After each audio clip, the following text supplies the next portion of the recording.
Nepali cricket टोलीद्वारा स्कटल्यान्डमा league 2 मा उत्कृष्ट प्रदर्शन गरी पुनरागमनको संकेत। कप्तान रोहित पौडेल र खेलाडीहरूको टोलीको सुधार र आगामी प्रतियोगिताका लागि सकारात्मक प्रतिक्रिया। नेपालले टी20 विश्वकप तयारीको लागि विभिन्न अभ्यास र अन्तर्राष्ट्रिय खेलहरूमा भाग लिने। नेपाली क्रिकेट टोली युके र स्कटल्यान्डको 1 महिनाभन्दा लामो टुर सकाएर आइतबार स्वदेश फर्किएको छ। यसपटक स्वदेश फर्कँदा नेपाली टोलीले एक किसिमको उपलब्धि नै हासिल गरेर फर्कियो। उक्त उपलब्धि थियो स्कटल्यान्डमा गएर लिग 2 कै बलियो प्रतिद्वन्दीहरूलाई हराएर महत्त्वपूर्ण अङ्क बटुल्नु। तुलनात्मक रूपमा कठिन मानिने स्कटल्यान्डको कन्डिसनमा नेपालले यसअघि कमजोर प्रदर्शन गरेकोमा यसपटक भने निकै स्तरीय प्रदर्शन गरेको थियो। नेपालले युकेमा भएको अभ्यास खेलमा निकै सुधारिएको प्रदर्शन गरेको थियो भने त्यही लय नेपालले स्कटल्यान्डमा भएको लिग 2 को खेलमा पनि निरन्तरता दियो। लिग 2 को राम्रो प्रदर्शनले नेपाल खराब अवस्थाबाट पुनरागमनको सुरुवात नै गरेको छ। एक हिसाबले भन्नुपर्दा नेपाली टोली लिग 2 मा ब्याक अन ट्र्याक भएको छ, अर्थात् लयमा फर्किएको छ। विशेष गरी नयाँ प्रशिक्षक स्टुअर्ट लको आगमनपछि देखिएको एक खालको सकारात्मक खेल शैली नेपालले अब आगामी दिनहरूमा पनि दोहोर्याउनु पर्ने हुन्छ। नेपालका लागि अब तत्काल कुनै अन्तर्राष्ट्रिय प्रतियोगिताहरू छैन। अब नेपालको एक दिवसीय खेल पनि अक्टोबर भन्दा अगाडि रहेको छैन। त्यसबीचमा नेपालले अब टी20 विश्वकपलाई लक्षित गरी विभिन्न तयारी क्याम्पहरूमा सहभागी बन्नेछ। नेपाली क्रिकेट टोली यस टुर अघि लिग 2 मा रहेका 8 टोली मध्ये सबैभन्दा पुछारमा थियो। 12 खेलमा 6 अङ्क जोडेको नेपालका लागि यस अवै श्रृङ्खला महत्त्वपूर्ण अङ्क बटुल्नको लागि पनि महत्त्वपूर्ण थियो। ठिक त्यसै अनुरूप नेपाली टोलीले निकै स्तरीय प्रदर्शन गर्दै लिग 2 मा अब पुनरागमनको सुरुवात भएको संकेत दिएको छ। नेपाली टोली एक दिवसीय क्रिकेटमा लयमा फर्किएको देखिन्छ।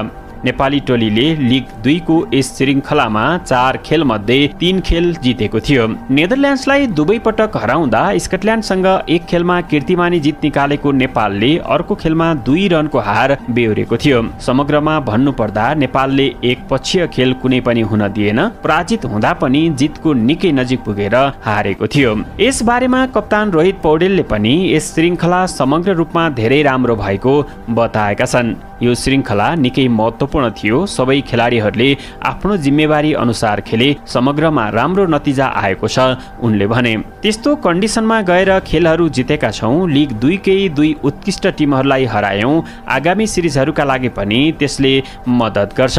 अर्का खेलाडी करण केसीले पनि युरोपका 2 उत्कृष्ट टिमलाई हराउनु धेरै राम्रो भएको बताएका छन्। युरोपको कन्डिसन फास्ट बलरका लागि उपयुक्त हुन्छ, त्यही अनुसार योजना बनायौँ र त्यसकै अनुसार खेल्दा राम्रो नतिजा सम्भव भयो उनले भने। टिमका ओपनिङ ब्याटर कुशल भुर्तेलले पनि स्कटल्यान्ड र नेदरल्यान्ड्सलाई हराउनु उपलब्धि नै भएको बताएका छन्। त्यो कन्डिसन भनेको अलि गाह्रो नै हुन्छ, हामीले राम्रो खेलेको हो, आगामी खेलहरूलाई पनि यसले धेरै सहयोग गर्नेवाला छ उनले भने। नेपालले यस श्रृङ्खलामा देखाएको एक परिवर्तन खेलाडीहरूको मानसिकता र एक आपसमा देखिएको विश्वासको पनि नतिजा हो। नेपाली टोली पहिले भन्दा केही सुधारिएको संयमित र जिम्मेवारीका साथ खेल प्रस्तुत गरेको देखिएको थियो। विशेष गरी नेपालको कमजोर पक्षको रूपमा आएको ब्याटिङ यस श्रृङ्खलामा धेरै हदसम्म सुधार भएको देखिएको छ। त्यसमा नेपालले श्रृङ्खला अघि युकेमा गरेको अभ्यासको पनि महत्त्वपूर्ण भूमिका रह्यो। नेपाली टोलीले लिग 2 खेल्न स्कटल्यान्ड जानु अघि नेपालमै कोर क्याम्प अभ्यासमा सहभागी भएको थियो भने त्यसपछि इङ्ल्यान्डमा गएर विभिन्न काउन्टी क्लबहरूसँग अभ्यास खेलहरू खेलेको थियो। अभ्यासको क्रममा पनि नेपाली क्रिकेट टोलीको मुख्य समस्याको रूपमा रहेको ब्याटिङ सुधारिएको छनक देखिएको थियो। यसलाई लिग 2 को खेलमा पनि निरन्तरता दिनु चुनौतीपूर्ण थियो। घाँसे पिचमा ब्याटिङ गर्न केही कठिन हुने परिस्थितिका बीच नेपाली ब्याटरहरूले स्तरीय प्रदर्शन गरेका थिए, जसलाई लिग 2 का खेलहरूमा पनि ब्याटरले निरन्तरता दिए। मध्यक्रमको ब्याटिङमा नेपालका लागि आरिफ शेखको प्रदर्शन शानदार रहेको थियो। आरिफसँगै भीम सार्की, दिपेन्द्र सिंह ऐरी र गुलसन झाले राम्रो ब्याटिङ गर्दै साझेदारी पनि निर्माण गर्दै खेल चलाइरहे, जहाँ लोअर मिडल अर्डर मानिने सोमपाल कामी र फिनिसर करण केसीको पनि साथ रह्यो। यस्तै ओपनिङ ब्याटिङमा कुशल भुर्तेलले केही जिम्मेवारीका साथ खेलेको देखिएको छ, यद्यपि त्यसलाई निरन्तर कायम राख्न सके सुनमा सुगन्ध थपिनेछ।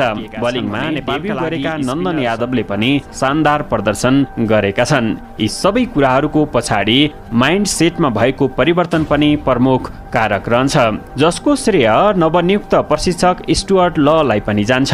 उनले टिममा सबै कुरा सन्तुलित राख्ने गरेको खेलाडीहरू बताउँछन्। कप्तान रोहित पौडेलले प्रशिक्षक ल निकै सरल रहेको बताएका छन्। उहाँ एकदम स्ट्रेट फरवार्ड हुनुहुन्छ, मैदानमा प्राप्त भएका अवसरहरू सदुपयोग गर्नुपर्छ भन्ने मान्यता राख्नुहुन्छ, धेरै जटिल पनि बनाउनुहुन्न अवस्थालाई उहाँले भन्नुभयो। कमजोर टिमलाई खराब अवस्थाबाट माथि उठाउने क्षमताका लागि परिचित लले नेपाली टोलीलाई पुनरागमनको बाटो देखाइसकेका छन् र खेलाडीहरू त्यसमा हिँड्न सुरु पनि गरिसकेका छन्। मानसिकतामा आएको परिवर्तनले नेपाली टोलीले आगामी श्रृङ्खलाहरूमा पनि यही किसिमको प्रदर्शन गर्न सके नेपालका लागि एक दिवसीय विश्वकपको ढोका पनि खुल्न सक्छ।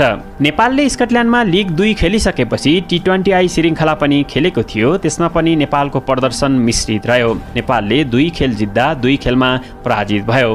नेपालले नेदरल्यान्डसँग 3 पटकसम्म सुपर ओभरमा पुगेर खेल हारेको थियो भने श्रृङ्खलाको अन्तिम खेलमा स्कटल्यान्डसँग 34 रनले पराजित भएको थियो। यसबीचमा दुवै टोलीलाई एक पटक हरायो पनि। यस श्रृङ्खलामा नेपालका लागि 2 मुख्य खेलाडीहरू सोमपाल कामी र गुलसन झा उपलब्ध नहुँदा रूपेश सिम र किरण ठङ्गुन्नाले डेब्युको मौका पाएका थिए। किरणको प्रदर्शन सामान्य रहँदा रूपेशले भने आफूलाई अलराउन्डरको भूमिकामा चिनाइसकेका छन्। बलिङमा पनि विकेट निकालेका उनले ब्याटिङ मार्फत क्यामियो पारीहरू खेलेका थिए, जुन नेपालका लागि तल्लो क्रममा निकै सहयोगी साबित हुन सक्छ।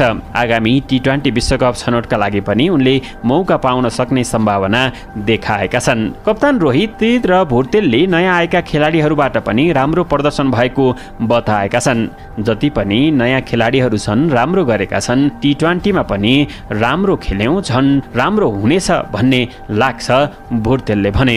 यस्तै ODI मा डेब्यु गरेर राम्रो प्रदर्शन गरेका नन्दन यादवले T20I मा पनि डेथ बलिङ र तल्लो क्रमको ब्याटिङमा महत्त्वपूर्ण योगदान दिएका छन्। नेदरल्यान्डसँग 3 सुपर ओभरमा पुगेको खेल उनकै ब्याटिङले सम्भव भएको थियो।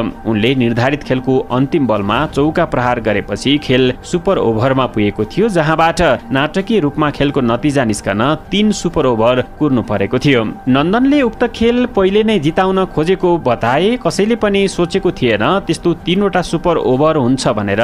अलिकति अभागी पनि भयौं, सबै आश्चर्यमा थियौं। बराबरी भएको भए गरेर उनले भने हातमा अलि चोट लागेको भएर छक्का त प्रहार गर्न सकिन, तर ड्र भएर सुपर ओभरमा भए पनि लान्छु भन्ने थियो। नन्दनले यो टुरमा गरेको प्रदर्शनबाट उनी अब नेपालका लागि दुवै फर्म्याटमा नियमित रूपमा स्थान पाउन योग्य भएको कुरा प्रमाणित गरेका छन्। नेपाली टोलीका लागि अब लामो समयसम्म एक दिवसीय खेलहरू तालिकामा छैन। नेपालले अब आगामी लिग 2 श्रृङ्खला सिधै अक्टोबरमा खेल्नेछ। त्यसबीचमा नेपाली टोली अब T20 विश्वकपको छनौटमा केन्द्रित रहनेछ। त्यसका लागि आगामी महिनादेखि नै विभिन्न क्याम्पहरू तय छन्। जुलाईमा नेपाली टोली श्रीलङ्का गएर तयारी क्याम्पमा सहभागी हुनेछ भने अगस्तमा भारतका विभिन्न ठाउँमा पकेट क्याम्पमा सहभागी हुनेछ। अगस्तमै अस्ट्रेलियामा गएर पनि अभ्यास खेलहरू खेल्नेछ। सेप्टेम्बरमा नेपालले वेस्ट इन्डिजसँग ऐतिहासिक T20 श्रृङ्खला खेल्ने तय भइसकेको छ। 2 पटक विश्वकप जितेको वेस्ट इन्डिजसँग खेल्न खेलाडीहरू पनि उत्साहित छन्। कप्तान रोहितले भने यो नेपालको लागि ठूलो उपलब्धि भएको छ। एकदमै उत्साहित छौं। धेरै स्तरीय टिम हो वेस्ट इन्डिज र खेल्न पाउनु भनेको हाम्रो लागि आफैमा एउटा ठूलो उपलब्धि पनि हो उनले भने। यस्तै भुर्तेलले पनि वेस्ट इन्डिजसँगको खेलले राम्रो एक्सपोजर मिल्ने बताउँदै खेल्न निकै उत्साहित रहेको बताएका छन्। नन्दनले पनि सबै खेलाडीको चाहना नै ठूलो राष्ट्रसँग खेल्न पाउनु भएको बताउँदै यस खेलले धेरै कन्फिडेन्स बढ्ने बताएका छन्। वेस्ट इन्डिज भनेकै T20 को लागि चिनिने टिम हो। अलिकति चुनौती दिन सकियो भने जित्न सकिन्छ। धेरै उत्साहित छौं उनले भने। नेपालले खेल्ने ICC T20 विश्वकप एसिया र इस्ट एसिया पेसिफिक छनौट आगामी अक्टोबरमा ओमानमा हुँदैछ। त्यसका लागि पनि वेस्ट इन्डिजसँगको श्रृङ्खलाले ठूलो अर्थ राख्नेछ। विशेष गरी उक्त श्रृङ्खला UAE मा हुने भएको र ओमानसँग त्यहाँको कन्डिसन मिल्ने भएकोले नेपालका लागि उक्त खेल एक्सपोजर र अभ्यासका हिसाबले धेरै अर्थपूर्ण हुनेछ। त्यसपछि नेपालको लक्ष्य भनेको लगातार दोस्रो पटक एवं समग्रमा तेस्रो पटक T20 विश्वकप खेल्ने हुनेछ, जुन कुरा प्रशिक्षक लले यसअघि नै नेपालको प्रमुख लक्ष्य भएको बताइसकेका छन्।